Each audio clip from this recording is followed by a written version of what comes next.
Airline Pilot Guy, episode number 66. Flight 209er, you're clear for takeoff. Roger. LA, good morning. 123.9. Roger. Being less connected.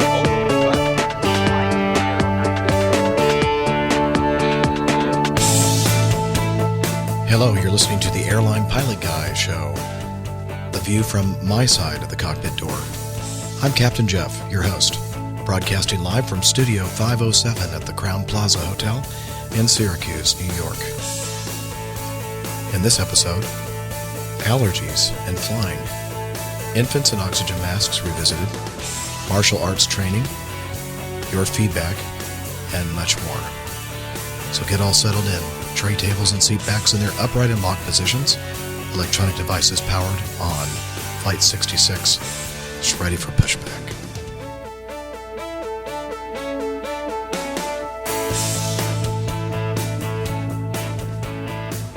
Hello again and welcome back to the Airline Pilot Guy Show. Now, you're probably thinking to yourselves, Captain Jeff, is this really Captain Jeff? It doesn't sound like him. Yeah, you always comment about my voice and such, and, it's not in great condition, but actually I have to tell you, my voice today is better than it was yesterday. I could hardly talk, and I flew this trip anyway, and I'm thinking maybe I shouldn't have, because, it's really difficult to communicate with my first officer and crew, and doing PAs is pretty pitiful, as you can tell. You're wondering what is going on. Well, if you're new to the Airline Pilot Guy Show, let me just tell you, this is not my normal voice, but I owe it to you, my listeners, to put something out and talk about the stuff going on in aviation news and try to catch up with some of your feedback. And I figured that if I wait for my voice to recover, I'm never going to get to it. So I decided to go ahead and give this a try. And I'm suffering from seasonal allergies, and normally doesn't affect me this way, but this year it did.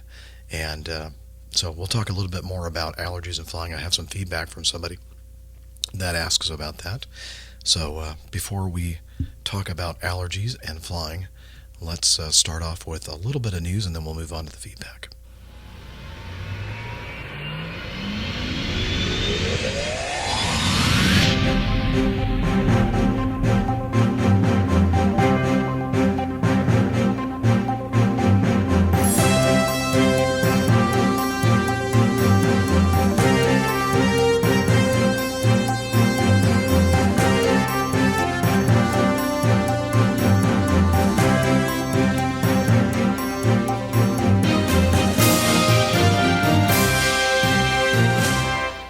Okay, on Friday of last week, the FAA approved a redesigned battery system for the 787 Dreamliner created by Boeing to protect the aircraft from potential battery fires, meaning the airliners may soon return to service. The 50 jets in service have been grounded since January, when two 787s suffered fires. Boeing must now issue a service bulletin that details the design changes that carriers will need to apply before their Dreamliners are approved for flight by the FAA. The FAA is expected to publish the information next week, and foreign regulators are expected to follow the FAA with their own approvals. Meanwhile, the NTSB, the National Transportation Safety Board, is still trying to determine why the aircraft's lithium-ion batteries failed, which I think is a good idea. Again, I'm not so sure it's a great idea to come up with a system to contain a battery fire and the associated risks with that, especially if you're flying a long-range airplane out in the middle of nowhere, until you know exactly why these batteries are going, catching on fire, going into thermal runaway. But maybe that's just me. But it looks like things are moving along, and we should hear something, some kind of approval soon from the FAA. Let's see. Also, I forgot to clip this article, but I just read today that, and by the way, I'm recording this on Tuesday, the 22nd of April, and on Thursday of this week, the 25th, that was going to be the day that the TSA was going to start allowing the 6 centimeter long blades, knife blades, which is 2.36 inches, and they have postponed that, kind of giving in, relenting to the opposition from flight crews, airlines, flight attendant groups, etc. So they have postponed that to kind of do a little bit more research on where they should go with the approval of allowing those knife blades. Also, sequestration has started, and I personally have not noticed. I started out on my trip yesterday. It's a 3-day trip, and perhaps it was just because some of the places that I was flying weren't directly affected by the lower staffing levels. But I did notice watching the news yesterday, last night, this morning, that there were some delays associated with the staffing levels being decreased, the furloughs in the Federal Aviation Administration. But I thought I'd read this letter, and this is from AvWeb Flash, the April 22nd edition. He said, this is their letter of the week, managing the message. And he writes, I planned an FAA safety team seminar on the subject of non-towered operations at towers closed by sequestration. The speakers listed would be FAA safety team members, local ATC controllers, and FSDO inspectors.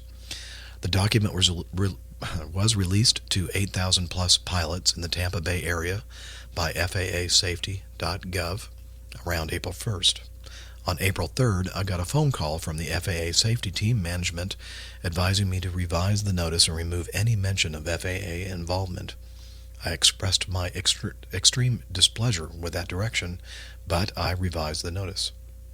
2 days later, I got a call from the same manager telling me that the FAA headquarters wanted me to change the title and remove any mention of the word sequestration. In addition, I was advised to not discuss budgetary items or sequestration with pilots. I cannot detail here what I said to the manager because a censor would redact them. I refused to change the title.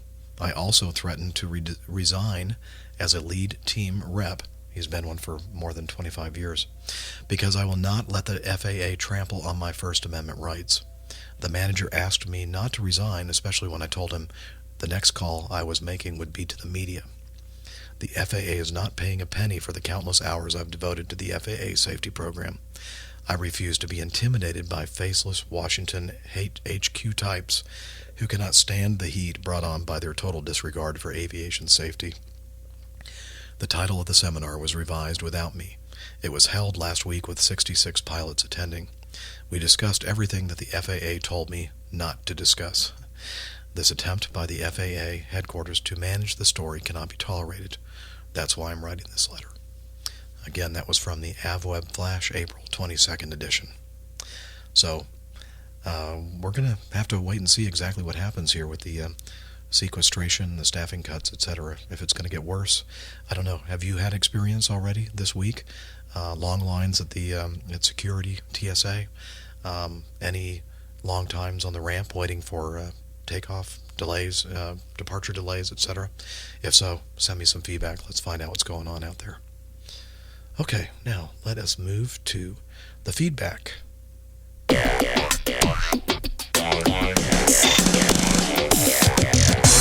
Captain, incoming message. Okay, as I said, let's start off with this feedback from Sam.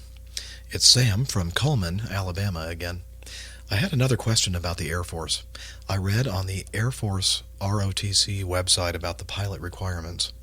One of the bullet points listed said that the applicant can't have a history of allergies. That's a problem because I have awful allergies. My question is that does this requirement ruin my hopes or greatly diminish my chances of becoming an Air Force pilot? Your answer would be much appreciated. Keep up the good work, Sam.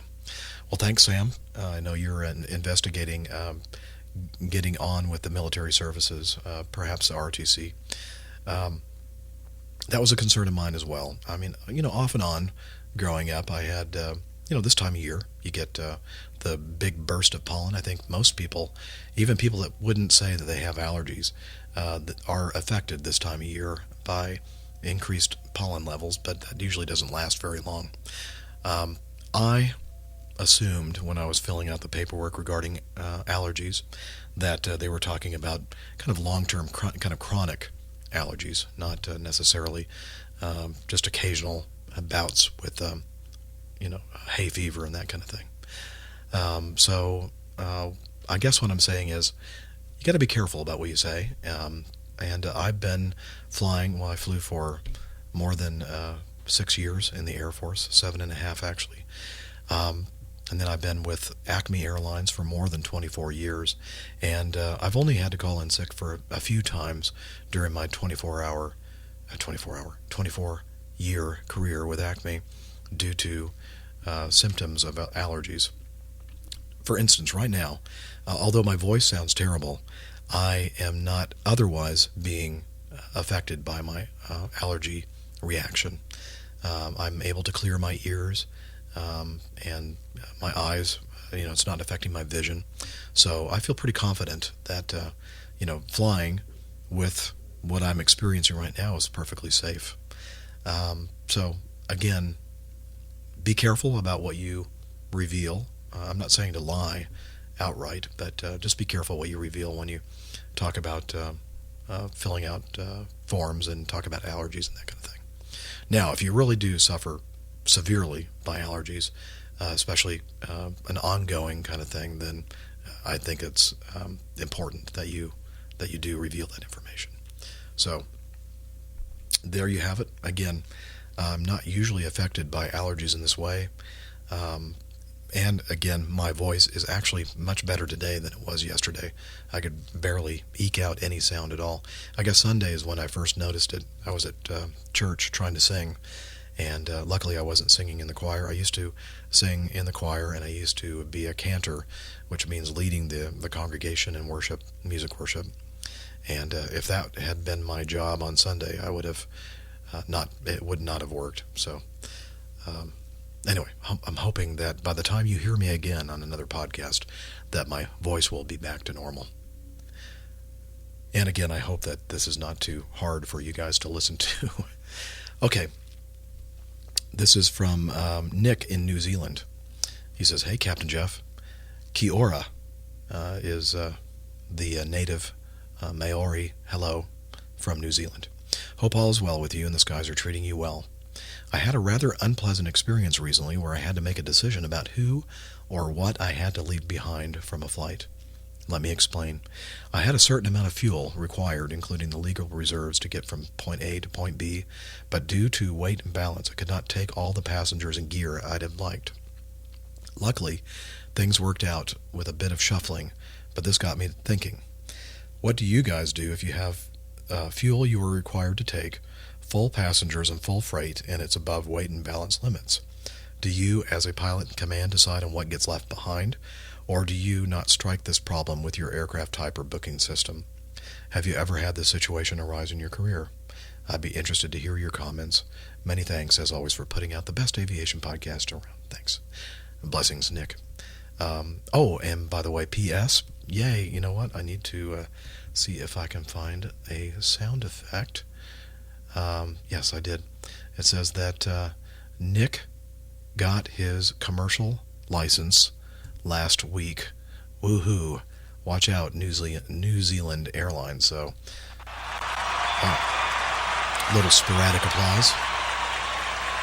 Very, very good. Nick, congratulations on getting your commercial license. Okay. And so, to answer your question, at Acme Airlines, and I have a feeling at most of the major airlines, we have separate departments that handle the kind of question that you're talking about, the load planning. They obviously are advised by the dispatcher, how much fuel is required to fly from point A to point B, including required reserves. And then I guess they get the information elsewhere from how many passengers are going to be on the airplane, or how many passengers are booked to fly that flight, and of course their associated luggage and any cargo that may be required to be on the airplane. Occasionally, as you mentioned, there is a situation where you can't take all the bags or you can't take all the passengers, or a combination of the two. Now, maybe some of the regional pilots can speak to this. I know that there are some regional jets out there that are terrible when it comes to flying a full load of passengers and bags and required fuel for doing a certain segment. And in fact, a lot of times they will not put the bags on of these passengers, and they'll kind of set them aside and let the next airplane, like mainline flight, take them, which I don't think would be a very good idea. I'd hate to get to my destination and not have my bag and have to wait for it to arrive. But apparently that's the case sometimes. I do know also, early on in my career, my wife and I decided to take a trip to Germany. We did a Rhine River cruise, like a 7-day cruise on the Rhine River. And so we flew over to Germany, did the cruise, and then when we left Germany, we were trying to fly out of Munich. At that time, Munich's runways weren't that long, and that time of year, it was late October, beginning of November. The winds were such over the Atlantic that they could not carry a full load of passengers, cargo, fuel required to do the flight, and so they had to limit the number of passengers on the flight. So there were a bunch of empty seats, which we could have been sitting in, except that it would have been over limit as far as weight limits are concerned. So the agent saw me walking up, smiling, and she said, "Ah, are you here to non-rev on the flight today from Munich to Atlanta?" And I said, why, yes, I am. And she said, "Well, you're not going to get on the airplane because it's weight limited. But I'm sure that you got your 25% fare authorization from your supervisor." This was my first year at Acme. I had no idea what she was talking about. And then she kind of smiled slyly and said, "Well, lucky for you, I have authorization to grant you 25% fare on Lufthansa. So I'll go ahead and book you on the next Lufthansa flight from Munich to Frankfurt, and then you can fly back to Atlanta on Acme." And so I said, "Thank you very much for your help." And so we hopped on a 727. It wasn't that expensive. It was under $50 a piece, I think, for us to fly from Munich to Frankfurt on a 727. So that was a situation where it directly affected me as a passenger. And of course, since then, Munich has extended their runways, and I don't think Acme has a problem anymore taking off with full loads, no matter what time of year it is and the winds and that kind of thing. And anyway, so yes, it does happen. Now, as pilot in command at Acme Airlines, does the decision to not carry a full load of passengers or not carry all the bags, does that come down to me? No, it doesn't. Again, it's the load planning department. They are the ones that make those decisions. They have the strategic viewpoint and perspective of everything. Now, I do know that there are some, I know regional airlines, I believe, and perhaps some charter outfits out there flying bigger airplanes that do all their weight and balance data calculations themselves. And in that case, I guess it would come down to the pilot in command to make those decisions. So I hope that answered your question, Nick. And if I'm in New Zealand in the fall, I'll try to look you up, and maybe we can get together.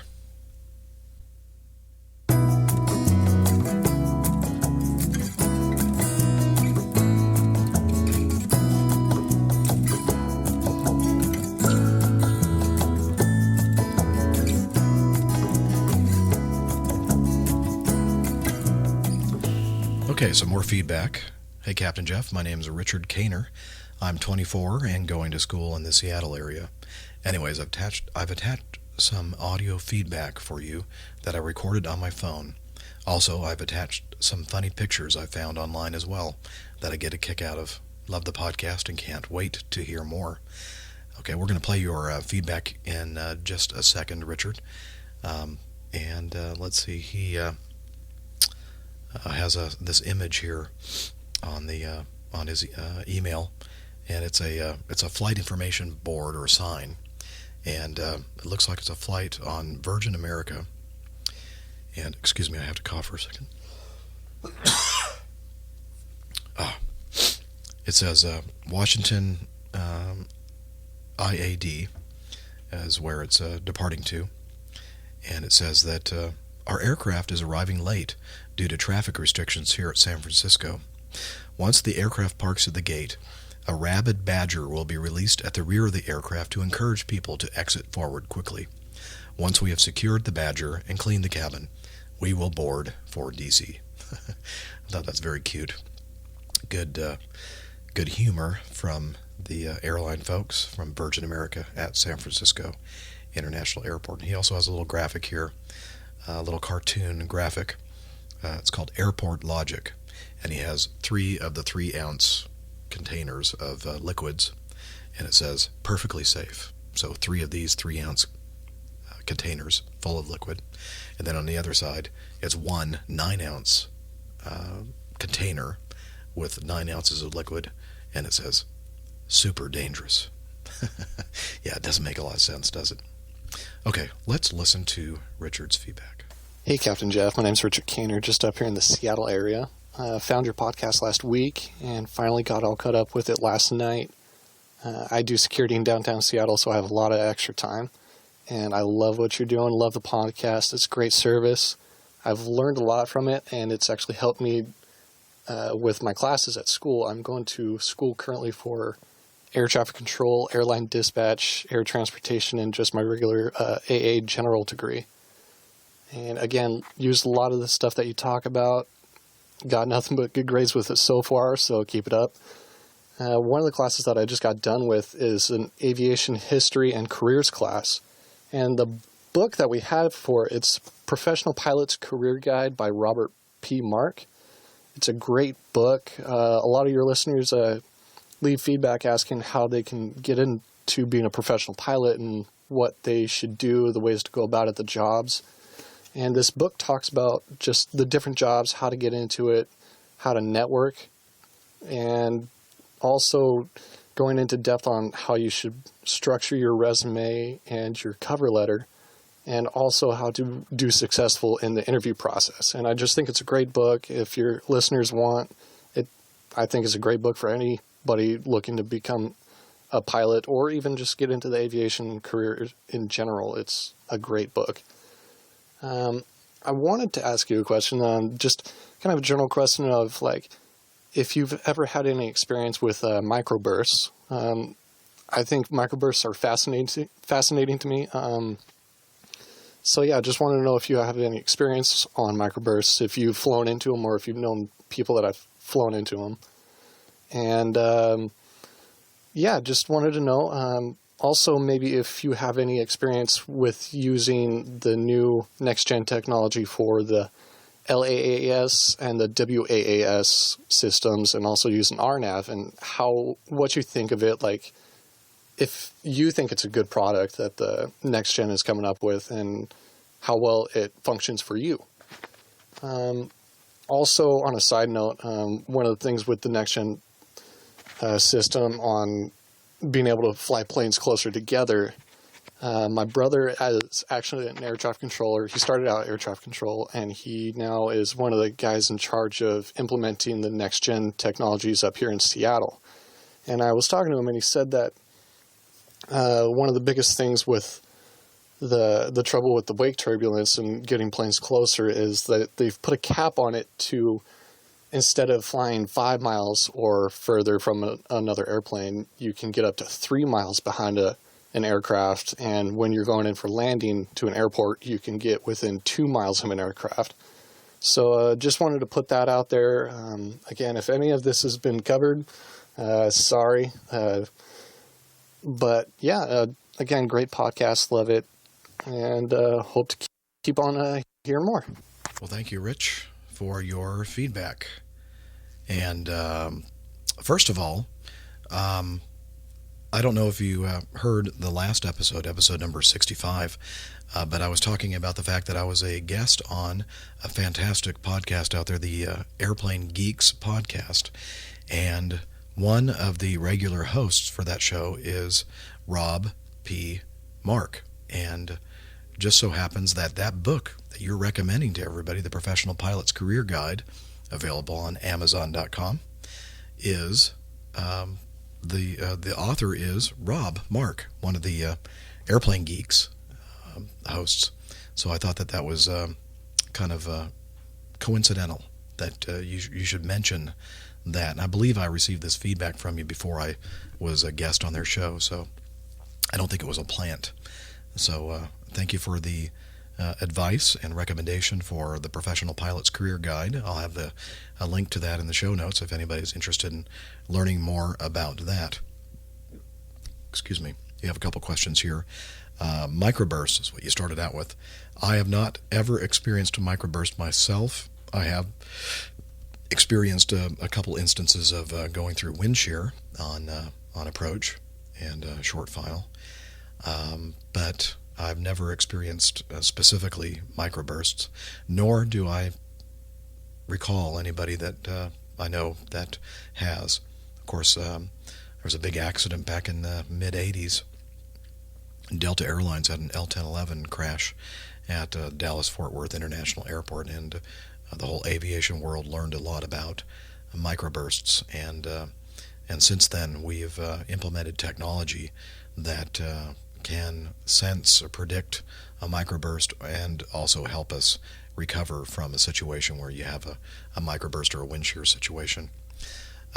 So sorry I couldn't really get into any more detail about microbursts, but I can tell you one thing: they are dangerous, especially if you're close to the ground. As far as the next gen implementation of LAAS and WAAS, and let's see, local area augmentation system is LAAS, and wide area augmentation system is WAAS. And I don't really have a lot of information about that. I'm not sure if I know much information about LAAS and WAAS. In fact, right now I'm looking up the Wikipedia article, and let's see, I'm vamping a little bit here. LAAS is an all-weather aircraft landing system based on real-time differential correlation of the GPS signal. So the implementation of LAAS and WAAS is dependent upon ground geo-positioning systems or global positioning systems, GPS. Local reference receivers located around the airport send data to a central location on the airport. This data is used to formulate a correction message, which is then transmitted to users via a VHF data link. A receiver on an aircraft uses this information to correct GPS signals, which then provides a standard ILS-style display to use while flying a precision approach. The International Civil Aviation Organization, ICAO, calls this type of system a ground-based augmentation system. So again, I don't really know that much about LAAS or WAAS. If anybody out there does, perhaps you could give us some feedback and kind of give us some more information and perhaps answer Richard's question regarding that. I mean, I could go on and read from the Wikipedia article, but that would be no good, because that would be just regurgitating something that's already out there. So again, those are two components in the next gen system. You also talked about wake turbulence spacing, and I know that up in Seattle, as you mentioned, and a couple other places across the United States are experimenting with different separation standards regarding wake turbulence.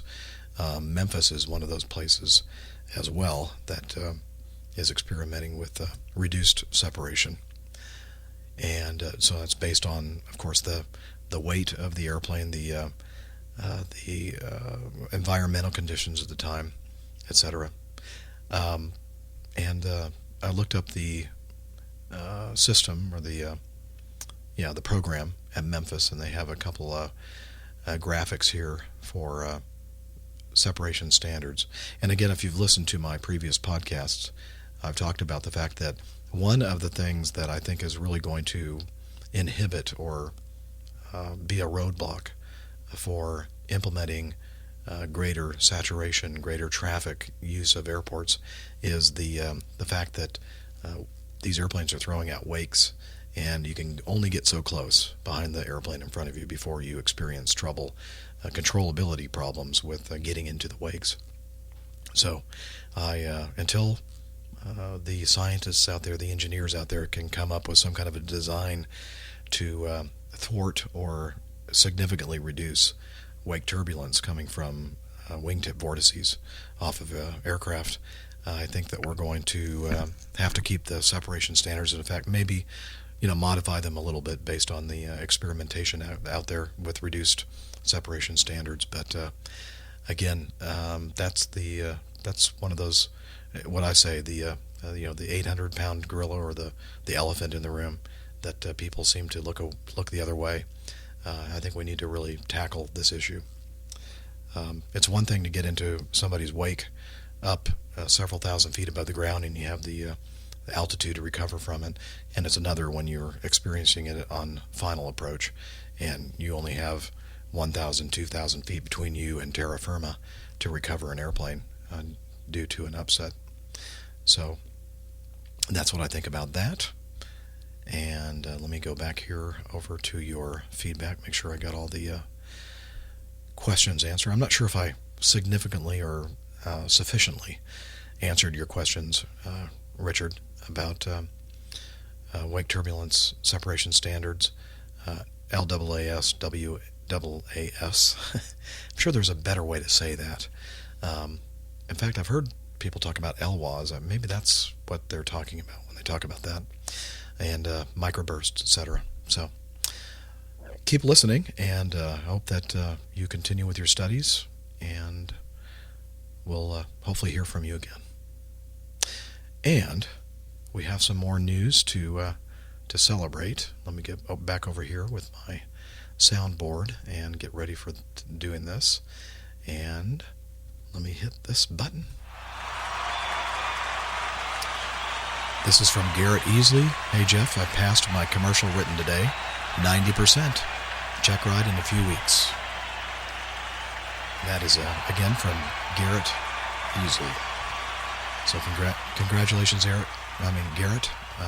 You sent this to me for quite a while ago, so maybe you've already had your check ride. So give us some more feedback. Let us know how that went. Okay.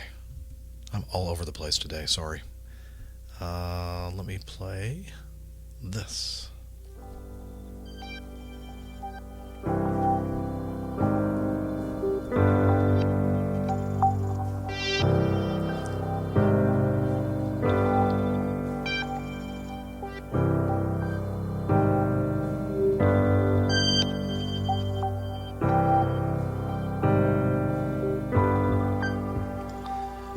Hi, Captain Jeff. I'm catching up on your podcast, so if you have since covered this, never mind, and I'll eventually hear the answer. In Airline Pilot Guy episode number 59, you mentioned a question about infants and the oxygen mask. You postponed covering it until you could get an assist from an FA. It got me to thinking, what are the rules about traveling with infants now? It used to be that a parent could save money by carrying a child up to a certain size/weight on their lap. I always thought that was foolish, since they proved in tests that an adult cannot hold onto the child in a wreck. I would always want to purchase the extra seat and have the child in a safety seat. Besides being safer, it would be much more comfortable for both the child and the adult. Here's my question that made me write to you. I've never heard this lap versus extra seat debate within the context of the oxygen mask. If only one mask per seat drops down, how would a parent keep their lap-sitting child alive? Just a thought. Thank you, Captain Jeff. And again, if you've covered this already since Airline Pilot Guy episode number 59, feel free to skip it. And this is from Liz in Washington.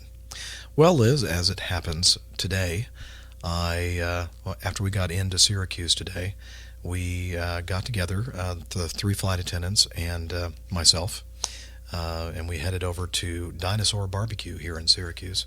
By the way, if you're in the Syracuse area or the Rochester, New York area, and I think there are 1 or 2 more locations of the restaurant as well, excellent barbecue. And this is somebody who does his own barbecue on my Big Green Egg at home, and who lives in the Southeast, where you can find awfully good barbecue. dinosaurs barbecue is awesome. So anyway, they called me up and said, hey, we're going to go over to Dinosaurs. Do you want to go with us? And I said, sure. So we headed over there, had lunch, and then I remembered this question about the infants and oxygen masks. And again, just to reiterate, the initial question was somebody sent me feedback about claiming that a flight attendant had told him that if for a very small baby, it's more important to put the oxygen mask on the infant first before you put yours on. And I told the listener that, well, either that person didn't realize they were saying it backwards, or perhaps you misunderstood or misheard it yourself. But either way, everybody I've asked regarding that has said no, doesn't matter how old the child is, whether it's an infant or a toddler, always put the mask on yourself before you put the mask on your child. But Liz brings up a great question. If, she says, you only have one mask per seat, what happens when you have a lap child? So I posed this question to the flight attendants today at lunch, and they said, oh, well, in a typical row of 3 seats, there are 4 masks that drop down. So there's always an extra mask in the overhead panel for that row of seats. So if it's only 2 seats, then 3 masks will drop down. They said not only is it for that extra lap child that could be in that row, and by the way, they said that's the reason why if there's more than one lap child, they cannot be sitting in the same row. But the other thing that they mentioned, which was something I'd never thought of before either, is that when they're back, when you think about the flight attendants on a flight, most of the time they're in the aisle, behind the cart, the beverage cart or the meal cart. And if we were to experience a rapid decompression, a loss of pressurization, oxygen mask drop down, they're not going to have time to run back to their flight attendant stations and grab their portable bottles. They're going to have to grab whatever oxygen mask is available to them at the time, wherever they happen to be in the cabin. So that is another reason why there's always one extra mask at least in each of those overhead panels over the rows of seats. So thank you, my fellow flight attendants, for answering that for me today. And I hope that was a good answer for you, Liz. And I do agree that the child is much safer. If you can afford a seat, you should pay for the extra seat for your infant, because as Liz mentioned, their tests have shown that there is no possible physical way for the adult to actually hold on to a child in a multiple G-force deceleration and crash.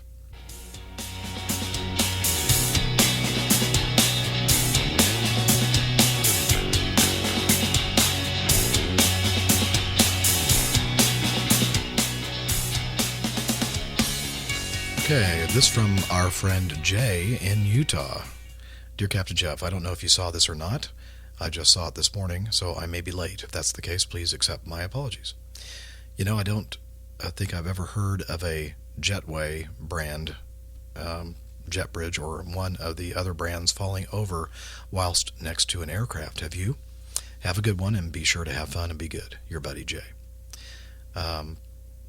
And he said, P.S., just for your information, an FYI for you, Jetway, trademark, a division of JBT Aerotech, has their jet bridge manufacturing plant in Ogden, Utah, just a couple of miles up the road from me. If you look at the data plate that's on the bridge, most of the time you'll see something like Jetway, Ogden, Utah. Having grown up in Ogden, whenever I would travel around the world, just about everywhere I would go, I'd see that sign and get a little warm fuzzy knowing that it came from my hometown. Okay, so he sent me a link to an article, and this was in Hong Kong, and it says an air bridge collapsed at the Cheplapkok airport in Hong Kong on Saturday evening, injuring an airport worker and tearing off the door of a Cathay Pacific flight, the South China Morning Post reports. The rear air bridge at Gate 71 was attached to the Nagoya-bound Airbus 330 in Terminal 1 when it crashed onto its side, causing the front bridge to also fall. The crash happened after passengers and crew had boarded the plane, but a 51-year-old bridge operator fell with the rear bridge. Witnesses say that they saw the injured man lying on the ground as airport security unit officers performed first aid on him. Police said he had injuries to his limbs and that the man was still conscious and was taken to the Princess Margaret Hospital. Former Civil Aviation Director Peter Lok Kung Nam told the Post that the plane might have started to push back earlier than it should have, or a gust of wind could have caused the incident. The observatory says maximum wind speed at the airport on that day was about 20 kilometers per hour. The Flight 532 had been due to depart at 4:10 on Saturday, but was rescheduled for 8:30 on Sunday.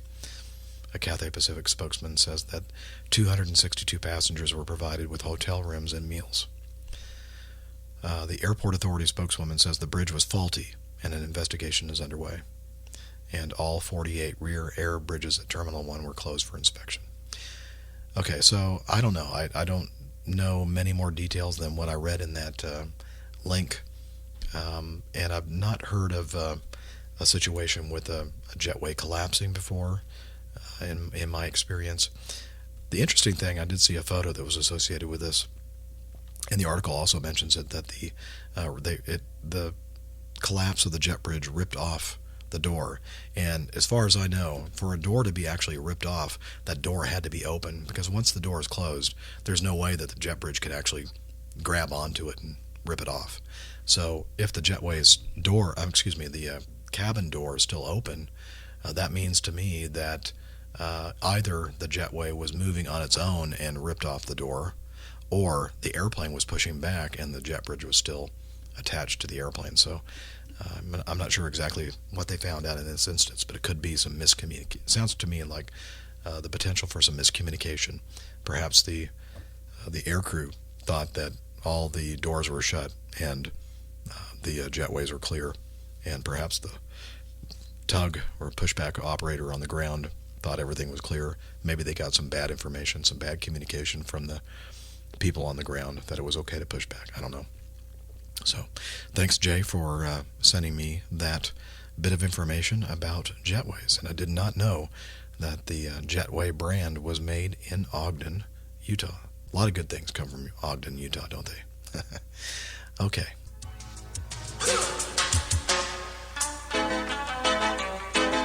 Bad boys, what you want, what you want, what you gonna do when Chevy John Brown come for you?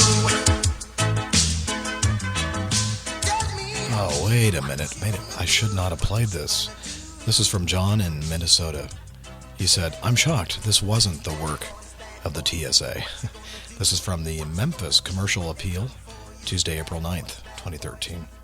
A Minnesota airport worker charged with stealing guns. A worker at the Minneapolis-St. Paul International Airport has been charged with stealing shotguns, revolvers, and other weapons from the checked luggage of passengers who had connections through the busy Twin Cities airport. David Vang, age 23, of St. Paul, faces 11 felony counts, including 10 counts of the theft of a firearm. He will be making his first court appearance April 25th, this week, in Hennepin County. Pat Hogan, spokesman for the Metropolitan Airports Commission, said Monday that Vang was employed by a Texas firm to maintain the belt on which checked baggage traveled. Hogan said authorities learned in September that weapons were being stolen, so they set up surveillance cameras. A review of the footage showed Vang removing items from checked luggage and taking them to an unsecured employee parking ramp where his wife was waiting in a vehicle. Sounds like an accessory to crime there. The spokesperson said that he was arrested in October and is no longer working at the airport. Duh. Several boxes containing firearms, a crossbow, iPads, laptops, mobile phones, jewelry, and other electronics were removed from Vang's apartment, the complaint said. Authorities said he had stolen 716 items valued at more than $84,000. Wow. Not a good egg, I'd say, huh? Let's see. Let me get back over here and turn off the music. I know you can't hear it because I turned the volume down. And John in Minneapolis also sent me this feedback. He said, "Hey, this is John again. I ran across this science article and thought you might find it interesting.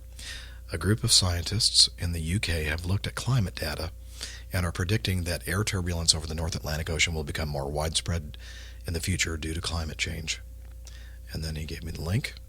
And I think they were saying they're estimating in the year 2050, 2051, that the winds and currents and turbulence is going to be so bad over the present-day North Atlantic tracks that it's going to be almost impossible to fly them, unless you're strapped down for the entire flight. Again, if you listen to my appearance as a guest on the Airplane Geeks podcast, this is one of the news items that they covered. We talked a little bit about that on that show, and so that's something that we're going to have to just deal with. It could mean having to plan different routings to avoid the turbulent air, etc. So we'll see what happens with that. Thanks again, John, for your feedback, as always.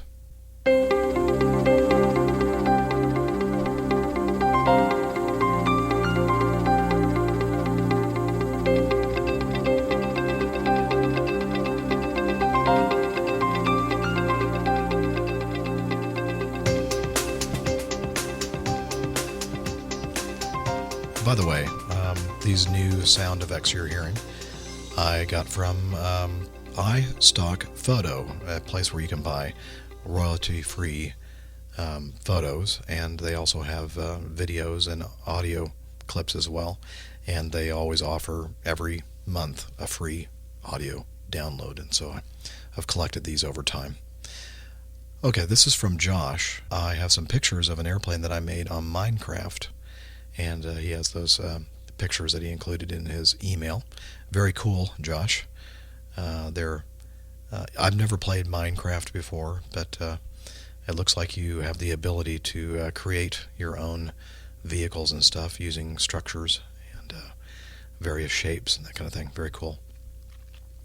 He said he also wanted to share with me an app called V-Cockpit GPS that uses your phone's GPS to display cockpit data. It also tells your speed and altitude. This also works on iPod, iPad, and iPhone. And so I went over to the iTunes store to look up the V-Cockpit GPS. In fact, I think I downloaded the light version, which is free. And then I think that if you like it, you can download the full version, which is $1.99 US. And it uses your telephone's built-in accelerometers and stuff, and gives you a classic-looking instrument layout, shows your altitude, your speed, etc. It's not, completely accurate. When I was using the light version, never mind.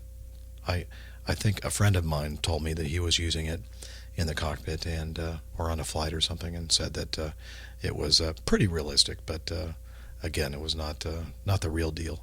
But it might be amusing for you if you happen to be a passenger above 10,000 feet and you have an iOS device to check out this app. So thank you, Josh, for sending me in the feedback. Okay, this is from, I have to roll down here, Nash in Hong Kong. He sent some feedback that I read on the last episode. And this is actually his first piece of feedback that he sent to me, and I never got around to reading it. And so he says, "This is my first feedback to you. Hope you're doing well and flying high. I've been listening to your fabulous podcast for more than a year now, having come across it on iTunes. I'm currently listening to episode 60, and please keep the long episodes rolling because we all know the miracle of the pause button. I have to compliment you on your diction and voice as well. Well, not today. Makes for very comfortable hearing. Yeah, again, I apologize for my voice. I know that it's not comfortable to listen to me right now. But hopefully by episode number 67, it will be back to normal. Okay, so this link is from a news item in the reputed South China Morning Post newspaper that might interest you. And it did. I was a little concerned and I don't know, disappointed by this happening. Apparently, I'll just read the article. Violent attacks on cabin crew during flights between Hong Kong and the mainland are becoming so common they often go unreported, it has emerged. The threat posed by unruly passengers and a mob mentality was highlighted on Thursday, and this is several weeks ago, after a physical and verbal attack on a flight attendant was loudly cheered and applauded by others on board. That's just plain sick, I think. British business executive Graham Fuchs, who was on Flight 162, said the attack on the Hong Kong Airlines stewardess happened while the airplane sat for 6 hours on the tarmac at Sanya Airport, Hainan, waiting for flight clearance. He said that 4 hours into the delay, an elderly mainland passenger's frustration boiled over. He went completely mental and stormed up the plane and into the business class. I heard a punch, and I looked up, and he was attacking the stewardess, said Fuchs, who travels to Sanya regularly for work and was on the flight's business class. What surprised me was that the passengers were applauding as the man was hitting her. It was a crescendo of noise coming down the plane, he said. So he and another Western businessman pulled the man off the stewardess, and eventually the man calmed down and was allowed to return to his seat. None of the airline staff members made any attempt to remove him from the plane. We were still on the tarmac, so they could have kicked him off the plane, but they didn't. The airline said it had not received a crew report on any case involving physical assault on Flight 162. Last August, the airline reported an average of 3 incidents of disruptive passengers every week. To deal with such incidents, first of all, before I go on, this is just amazing to me and unacceptable to me. The pilot crew, where are they in this instance? If somebody was back there attacking one of my flight attendants, I would return that airplane to the gate and take that guy off, no matter how long we had been on that tarmac. That's just unacceptable, and I don't know why it's acceptable for these Hong Kong airlines, but apparently to help deal with such incidents, the Hong Kong Airlines cabin crew receive compulsory training in Wing Chun, a martial art. The airline's corporate communications department said its flight attendants have been given basic Wing Chun training since May 2011 to boost their health and strength and to give them more confidence to deal with emergencies on planes. And let's see, Catherine Chung, an instructor at the Wing Chun Union in Wan Chai, said recruits undergo 6 hours of training. We teach them basic self-defense movements to deal with unruly passengers. It basically gives them a little more confidence to deal with those passengers. I think aircrew these days are facing more of these situations. So, Nash ends. There's a little bit more to the article, but that's enough. You get the idea. His question is, can you let all us listeners know if this is a first for an airline in imparting martial arts training to their crew? Best regards, Nash in Hong Kong. He also had a link to a Wikipedia article about that particular form of martial art, Wing Chun. I've never heard of that before, but hey, it's appropriate, right? Wing? So, I do know that since the terrible terrorist attacks in the United States back in September of 2001, many airlines offer, at least, I don't think it's compulsory like Hong Kong Airlines, but it's a voluntary program that flight crews can go through. Both pilot and flight attendant flight crews can go through this training, self-defense training. I'm not sure if it's martial arts specifically, but certain moves that may look like martial arts that help deal with a situation where you have an unruly passenger. If you're out there listening and you fly for an airline other than Acme, perhaps you can chime in with whether or not your airline has a program like this or not. Thanks again, Nash, for your feedback. I think we're all caught up now, right? Okay, Nilesh in India. He's always sending me links here and there. Again, I just wanted to acknowledge you, Nilesh, for doing that. I appreciate that. And a lot of times the links that he puts in there are links that I've either found myself or other people have sent in as well. This particular one talks about the business jet that crashed into a house. The fake pilot, the French dude that tried to get on the jump seat of that U.S. Airways flight out of Philadelphia. And also a link to a video that was filmed back in 2011, I believe. American Airlines flight crew did this video compilation of a typical trip from Boston to Paris and back, which is very interesting. So if you are into seeing what goes on with the international airline crews, at least what they can show you on the video, check out the link, which will be in the show notes. And thanks again, Nilesh, for your continuous support and cooperation. I mean, not cooperation, but your participation in the Airline Pilot Guy podcast. Okay, this is from Steve. Captain Jeff, the Link story is very brief, but it looks like an American Airlines plane was sent back to the gate due to two men speaking Arabic on a flight leaving Logan. Okay, Boston Logan Airport. This occurred on Tuesday the 16th. You'll remember that the Boston Marathon was going on the day before, Monday the 15th of April, and of course the terrorist bombings that occurred that day. So that's just to kind of set up this story. He said, I understand some fear after the events of yesterday, but I wonder if the captain was a little overzealous here. I agree with you that the captain should have full authority, but this seems a little silly perhaps. I hate to jump to conclusions, especially based on the brevity of the article, but it just seems odd. And again, the article, let's see, I think I pulled up this link. Excuse me. My voice is getting worse. Let's see. Sources told Fox 25 that a flight that was headed to Chicago was brought back to a gate at Logan Airport. The source said that there were two men on that plane, not sitting next to each other and speaking Arabic. There were some concerned marathoners on the flight, so the plane was brought back to the gate, and the two men were escorted off the plane. Okay, so that was the only detail we had about that incident at Boston Logan. So going back to Steve's feedback, he said, I'm wondering two things. You've mentioned that a team of various airline management folks is pulled together to discuss cases like this. They all agreed this was a concern. Well, I don't know what their system is like at American Airlines. I just know what Acme's is like. And if there's ever an instance where you have a suspicious passenger and you have time to convene a committee of people and representatives from various departments, that's what is recommended that we do. But the final word always goes with the captain. So it's my decision whether or not I remove somebody from a flight or not. He said, also as a captain, is it more important to keep two people happy who seemingly have done nothing wrong, or keep the or keep the rest of the passengers comfortable and deal with any fallout later? It seems like catch-22. A plane full of unhappy and scared passengers may cause more trouble if the two men are not taken off the plane, because groupthink can be a dangerous thing. That being said, assuming the two men have done nothing wrong, if you kick them off the flight, you and the airline will have a lot of explaining to do, probably to the lawyers of the men. So, to sum up my rather loquacious question, what would go into making this type of decision? Again,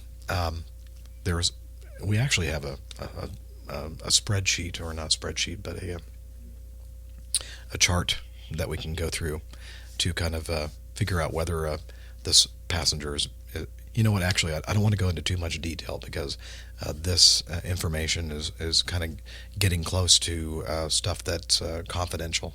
So I perhaps shouldn't say much about it other than if the captain and this security group decides that this is actually the suspicious passenger is actually a credible threat, then they are removed.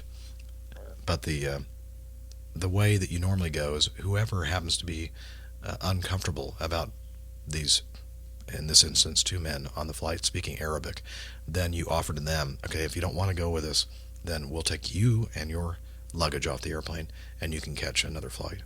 That's usually the best way to deal with it.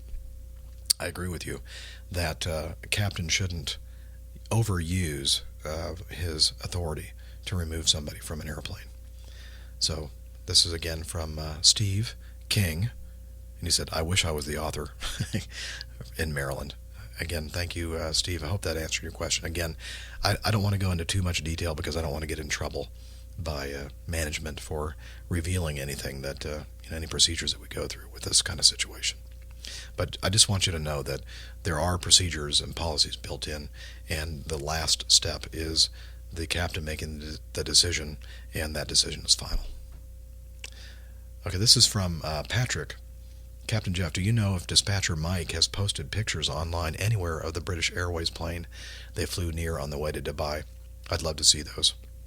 I'm a new listener and thoroughly enjoying the podcasts. Well, thank you, Patrick. On an earlier episode of the podcast, I had as a guest Mike, Dispatcher Mike from Acme, and he did his once-a-year jump seat experience, and it happened to be to Dubai, and he told us about that, and he told us about how he saw a British Airways flight pretty close to them, and I think he did see, or he did say that he took some pictures. I'm not sure about that, but hey, Mike, if you're listening, if you took some pictures, send them to me, and I'll put them online so that Patrick, or maybe just send me a link that I can give to Patrick, and he can look at those. Thanks, Patrick, for listening and sending in feedback and being part of the show.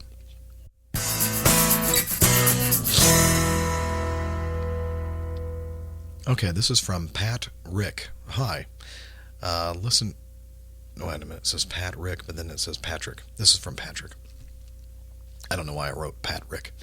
Hi, listen to your last few casts today while resting in the crew bunk during a long flight. Good stuff. Seeing as airtime and thus web space is valuable, I'll keep it short, or at least try to. Maybe you can share some of this in the future for all of us listening. Number 1, as we are fortunate to have week stops at Atlanta, what would you recommend a fellow pilot do in the city and greater area? Focus interests are aviation, nature, shooting guns, some general sightseeing, and a little shopping. Well, aviation. I think that a major airline based in Atlanta has an aviation museum. I think it's open to the public, so you might want to look up that. I'm trying to think if there are any other aviation-related things to see while you're in Atlanta. Perhaps Dave, you can chime in. Super Dave, you can chime in with that. Let's see. Nature. Well, nature's all around Atlanta, especially this time of year with all the pollen. And it doesn't take long to get out of town and be in full nature. But specific places, I can't think of anything offhand. There are a lot of great park systems. The Chattahoochee River National Park System, just west of the airport, is a beautiful area called Sweetwater. I think it's a national park. Could be just a state park. Beautiful area. Shooting guns. There are lots of places. Again, pretty close by the airport. Gun ranges and stuff to outdoor skeet ranges and that kind of thing. If you want to do that sort of activity. General sightseeing. If you're staying in the downtown Atlanta area, going to the CNN headquarters in Atlanta is kind of a fun thing. Take their tour. That's kind of interesting. Centennial Olympic Park, that was created for the 1996 Olympics. There's the aquarium, which is one of the world's largest aquariums, right there in the downtown area. Again, anybody else out there maybe want to chime in with giving Patrick some ideas for general sightseeing and a little shopping. Number 2, what kind of street smarts are to be specifically observed when flying into Atlanta? Have been there twice and briefed myself with the official documentation available, but there are many things that spring to your mind after knowing the place inside and out for years, such as air traffic control, other airports and traffic, weather phenomena, and so forth. Honestly, I've been flying in and out of Atlanta for more than 24 years, and I've flown to almost all, if not all, of the big places around the domestic United States, and some foreign destinations as well. And I think that the air traffic control folks in Atlanta are second to none. So you never have to worry about them leading you the wrong path, especially the older ones, that most of whom have retired now. Anytime you were flying in the spring or summertime and thunderstorms were in the area, and even though you saw all kinds of dangerous-looking convective activity on your radar, you knew that these people weren't going to fly you into it. They were definitely among the best in the world. Other airports, we do have several general aviation and business airports around the area, but again, it's not a factor. They do a good job of keeping away from that traffic. Weather phenomena, as I mentioned, the most dangerous weather phenomena is this time of year in the spring and the summertime and early fall, when you have the frontal systems moving in, and you can get some severe thunderstorm activity. And so that's what I would say about that. And number 3, times are tough, also in European aviation. What is your take on the increasing demand for pay-to-fly schemes? Now, you may remember last week I talked about the Lion Air 737 crash, and I was reading some information about that and how that was one of the airlines that, at least in the past, had hired pay-to-fly. And when I say hire, they're not paying these first officers to fly. The first officers are actually paying some other company to get on with this airline well, anyway, listen to the last episode. But it's funny that, Patrick, you mentioned pay to fly, because I had not even heard of that terminology until just a couple weeks ago. And he talks about pay to fly, where low-hour pilots actually pay an operator hard money to operate commercial flights with passengers or cargo. In my opinion, besides the moral question of paying for working, these schemes pose a safety threat and furthermore stand against all standards our industry has acquired over the last decades. My take is it should be illegal to buy yourself a seat on an airliner. And you know what? I agree with you, Patrick. So thank you for your opinion. And it's great to hear from another pilot out there, a European pilot. Again, on the back burner, but one of these days I hope to put out a roundtable kind of discussion with professional pilots from around the world, and we can talk about aviation from all of our different perspectives. And he ends with, thank you, keep up the great work, and happy landings, Patrick. Thanks, Patrick. This is from Chris. You probably heard about the American Airlines reservation system crashing, causing planes to be grounded for several hours. Many would question, why would this happen? Or what happens with the passengers, etc. However, someone in my office posed a more interesting question. Do flight crews get paid in the case of an issue like this, which is beyond their control, or is their pay solely based upon flight clock time? God bless, Chris. Thanks, Chris, as always, for your cooperation in the show and your feedback. Okay. Well, it's kind of like the luck of the draw.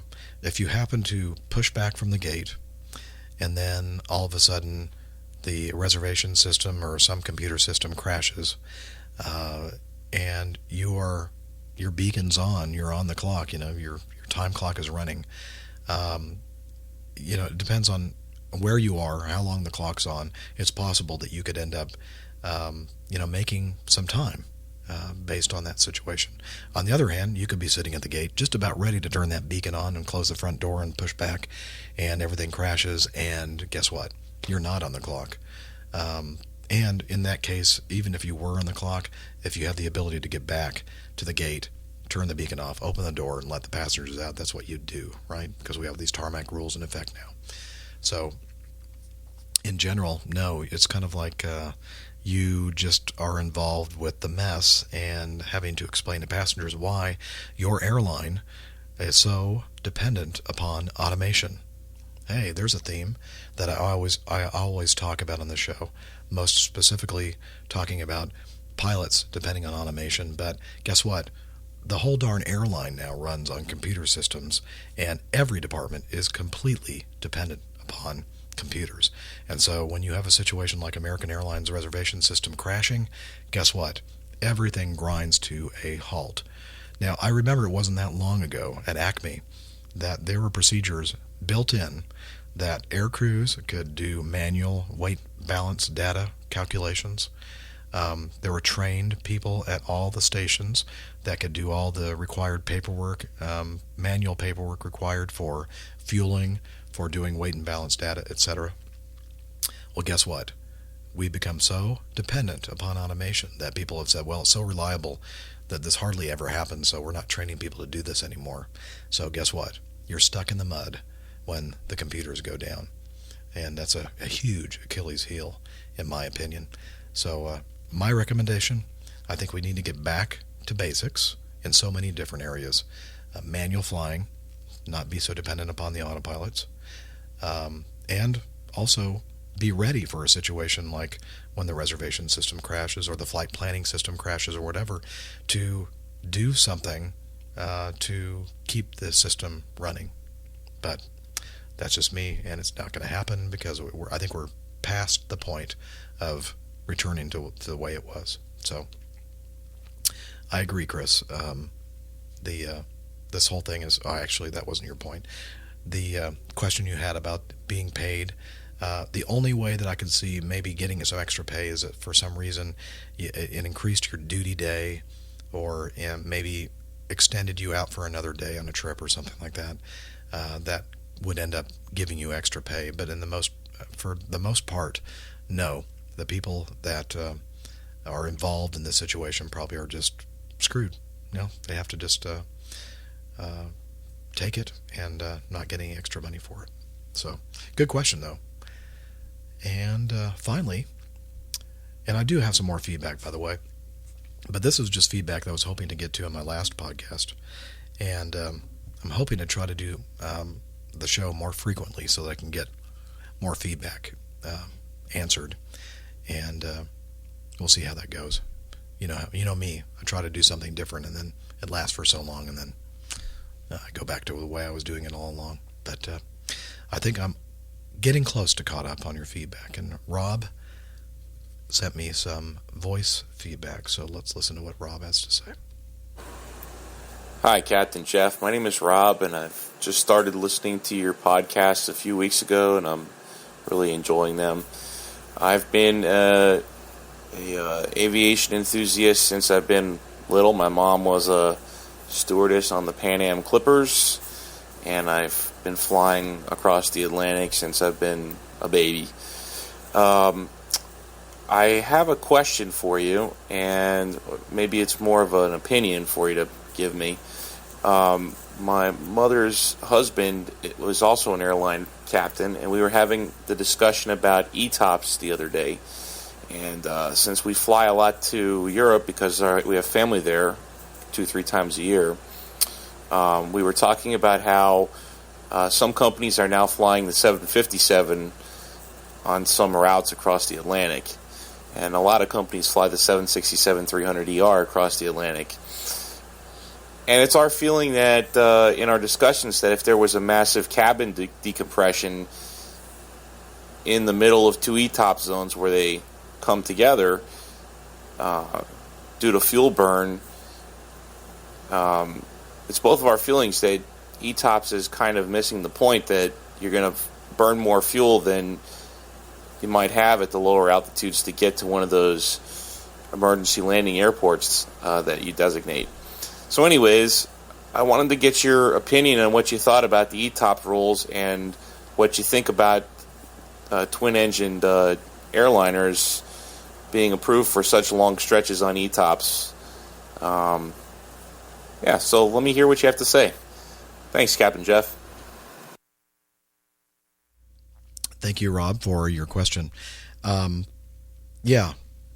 ETOPS is designed actually specifically for the situation that you were, not specifically, but one of the scenarios that they designed ETOPS extended range operations for was to take into account a situation where either number one of the engines fails on a twin engine well, actually before they started allowing twin engine airplanes, they were only allowing 3 and 4 engine airplanes because you have greater reliability. But then the engine technology got to the point where the the reliability was so great that they decided that twin engine operations were acceptable as long as you had this ETOPS qualification and calculations.